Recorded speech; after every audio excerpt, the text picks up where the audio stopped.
ಎಲ್ಲರಿಗೂ ನಮಸ್ಕಾರ. ಪ್ರತಿ ವರ್ಷ ಮದುವೆಯಾದ ಹುಡುಗಿಯರು ಮಂಗಳಗೌರಿ ವ್ರತವನ್ನು ಆಚರಿಸ್ತೇವೆ. ತಮಗೆ ತಮ್ಮ ಮನೆಯವರಿಗೆ ಎಲ್ಲರಿಗೂ ಆ ದೇವಿ ಸದಾ ಒಳ್ಳೇದು ಮಾಡಲಿ ಅಂತ ಹೇಳೋದು ಈ ವ್ರತದ ಉದ್ದೇಶ. ಈ ವರ್ಷದ ಕೊನೆಯ ಮಂಗಳಗೌರಿ ವ್ರತವನ್ನು ಇದೇ ಲಾಸ್ಟ್ ಮಂಗಳವಾರ ನಾನು ಆಚರಿಸಿಕೊಂಡೆ. ಅದರ ತಯಾರಿ ಹೇಗಿತ್ತು, ಪೂಜೆ ಹೇಗೆ ಮಾಡಿದೆ ಅಂತ ಹೇಳಿ ಒಂದು ಸಣ್ಣ ವ್ಲಾಗ್ ಮಾಡಿದ್ದೇನೆ. ಅದನ್ನು ನಾನೀಗ ನಿಮ್ಮ ಜೊತೆ ಶೇರ್ ಮಾಡ್ಕೊಳ್ತಾ ಇದ್ದೇನೆ. Before that, hi, I am Anuradha Bharadwaj. I make videos on singing, cooking, skin care and some daily vlogs too. If you are interested in these, do join me by subscribing to my channel and don't forget to like and share my videos. Now let's check out the video. ಇವತ್ತು ಈ ವರ್ಷದ ಕೊನೆಯ ಮಂಗಳಗೌರಿ ವ್ರತ. ಬೆಳಿಗ್ಗೆ ಸ್ವಲ್ಪ ಬೇಗ ಎದ್ದು ಸ್ನಾನ ಮಾಡಿ ಫಸ್ಟ್ ನಾನು ದೇವಿಗೆ ನೈವೇದ್ಯ ರೆಡಿ ಮಾಡ್ಕೊಳ್ತೇನೆ. ನಾನೀಗ ಮಾಡ್ತಿರೋದು ಗೋಡಂಬಿ ಪನಿವಾರ. ತುರ್ದಿಟ್ಟಂತ ಬೆಲ್ಲಕ್ಕೆ ತೆಂಗಿನ ತುರಿ ಸೇರಿಸಿ ಚೆನ್ನಾಗಿ ಮಿಕ್ಸ್ ಮಾಡಿಕೊಂಡು ಕೊನೆಯಲ್ಲಿ ಹುರಿದಿಟ್ಟ ಗೋಡಂಬಿ ಸೇರಿಸಿ ಇನ್ನೊಮ್ಮೆ ಮಿಕ್ಸ್ ಮಾಡಿಕೊಂಡೆ. ನೈವೇದ್ಯ ರೆಡಿ ಆಯಿತು. ಇನ್ನು ಪೂಜಾ ಪಾತ್ರೆ, ಮಣೆಗಳು, ರಂಗೋಲಿ, ದೀಪ ಇದೆಲ್ಲ ಹಿಂದಿನ ದಿನ ರಾತ್ರಿ ರೆಡಿ ಮಾಡಿಟ್ಕೊಳ್ತೇನೆ ನಾನು. ಇನ್ನು ನೈವೇದ್ಯ ಆದ ಮೇಲೆ ಗಂಧ, ಹೂಗಳು ಇದನ್ನೆಲ್ಲ ಈಗ ಬೆಳಿಗ್ಗೆ ರೆಡಿ ಮಾಡ್ತೇನೆ. ಪೂಜೆಗೆ ನಾನು ಆದಷ್ಟು ಪ್ರಿಫರ್ ಮಾಡೋದು ಮನೆಯಲ್ಲೇ ಆದ ಹೂವು, ಹಣ್ಣು ಹಾಗೆ ಪತ್ರೆಗಳನ್ನು. ಬಟ್ ಮಳೆಗಾಲ ಆದ ಕಾರಣ ಹೂಗಳಷ್ಟೊಂದು ಇರುವುದಿಲ್ಲ. ಸೊ ಸ್ವಲ್ಪ ಪೇಟೆಯಿಂದ ತರಿಸೋದು ಮತ್ತೆಲ್ಲ ಮನೆಯಲ್ಲಿದ್ದದನ್ನೇ ಬಳಸ್ಕೊಳ್ತೇನೆ.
ದೇವಿಗೆ ಪಂಚಾಮೃತ ಅಭಿಷೇಕಕ್ಕೆ ಅಂತ ಹೇಳಿ ಹಾಲು, ಸಕ್ಕರೆ, ಮೊಸರು, ತುಪ್ಪ, ಜೇನು ಮತ್ತೆ ಮನೆಯಲ್ಲೇ ಆದ ಹೂಗಳು ಹಾಗೆ ಎಲೆ, ಹಣ್ಣುಕಾಯಿ, ಗೋಡಂಬಿ ಪನಿವಾರ ಎಲ್ಲ ರೆಡಿ ಆಗಿದೆ.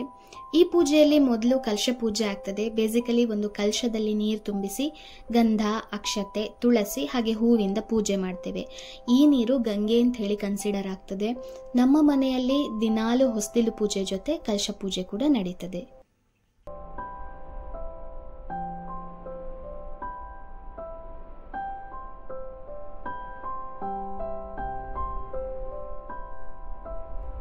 ಇಷ್ಟಾದ್ಮೇಲೆ ವಿಘ್ನ ವಿನಾಶಕ ಗಣಪತಿಗೆ ಪೂಜೆ ಮಾಡ್ತಾ ಇದ್ದೇನೆ. ನೈವೇದ್ಯಕ್ಕೆ ಅಂತ ಹೇಳಿ ಬಾಳೆಹಣ್ಣಿಟ್ಟು ಗಣಪತಿಗೆ ಒಂದು ಆರತಿ ಮಾಡಿ ಪೂಜೆ ಸಲ್ಲಿಸಿದೆ.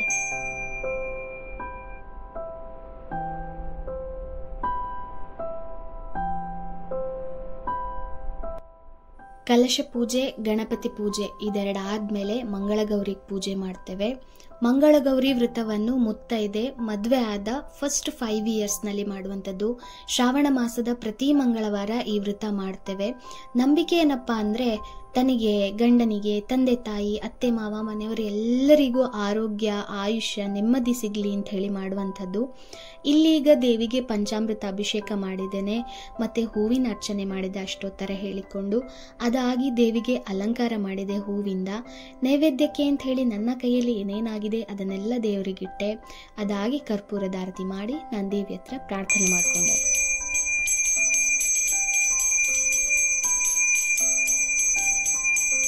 ನನ್ನ ನಂಬಿಕೆ ಏನಂದರೆ ನಾವು ದೊಡ್ಡ ದೊಡ್ಡ ಪೂಜೆ ಮಾಡಿ ದೇವರನ್ನು ಪ್ರಾರ್ಥಿಸ್ಕೊಳ್ತೇವೋ ಅಥವಾ ಜಸ್ಟ್ ಒಂದು ಕೈ ಮುಗಿದು ಅವರ ಹತ್ರ ಬೇಡ್ಕೊಳ್ತೇವೋ, ಫಸ್ಟ್ ಆಫ್ ಆಲ್ ನಮ್ಮ ಹತ್ರ ಇರಬೇಕಾದ್ದು ಶುದ್ಧ ಮನಸ್ಸು, ಶ್ರದ್ಧೆ, ಭಕ್ತಿ ಹಾಗೆ ಆ ಎನರ್ಜಿ ಮೇಲೆ ಒಂದು ನಂಬಿಕೆ. ಆಗಲೇ ಅದು ನಮ್ಮ ಪ್ರಾರ್ಥನೆಗೆ ರೆಸ್ಪಾಂಡ್ ಮಾಡ್ತದೆ. ಇದಾಗಿತ್ತು ನನ್ನ ಮಂಗಳಗೌರಿ ವ್ರತ ಪೂಜೆ. ನಮಗೆಲ್ರಿಗೂ ದೇವರು ಸದಾ ಒಳ್ಳೇದು ಮಾಡಲಿ. Thank you for watching. Bye.